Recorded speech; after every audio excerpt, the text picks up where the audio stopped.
Hello guys, আজকে আমি পেয়ারা মাখা যা গরম পড়ছে তাই বাবাকে বললাম একটা পেয়ারা নিয়ে আসতে। তারপরে সবার আগে একটু লবণ দিলাম, লবণ দিয়ে তারপরে একটু পেয়ারাটাকে মাখলাম। তারপরে ভাবলাম আমি লঙ্কার গুঁড়া দিব, কিন্তু দিলাম না, আমি দিলাম আচার। একটু কাসন্ত থাকলে ভালো হতো। আমাদের বাড়িতে যেগুলা জিনিস ছিল আমি ওগুলা দিয়ে বানাচ্ছি পেয়ারা মাখা। জানি না কেমন হবে মাখাটা, ফার্স্ট টাইম করছি।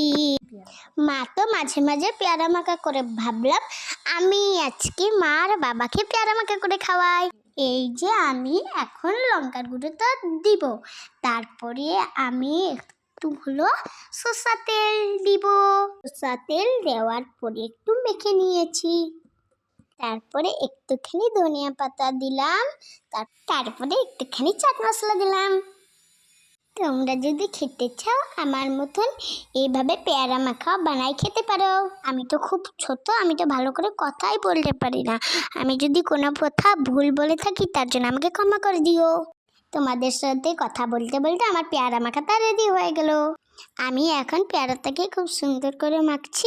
মাখতে মাখতে আমার জিভে জল চলে এসছে। তোমরা কে কে পেয়ারা মাখা খেতে ভালোবাসো আমাকে কমেন্ট করে বলো। আমি জানি আমার পেয়ারা মাখা দেখে তোমাদেরও জিভে জল চলে এসেছে। আমি প্রথমে খেয়ে দেখি, তারপরে মা বাবাকে দিব, নাহলে মা বাবা আমাকে বকু দিবে। আর খেতে অনেক টেস্টি হয়েছে।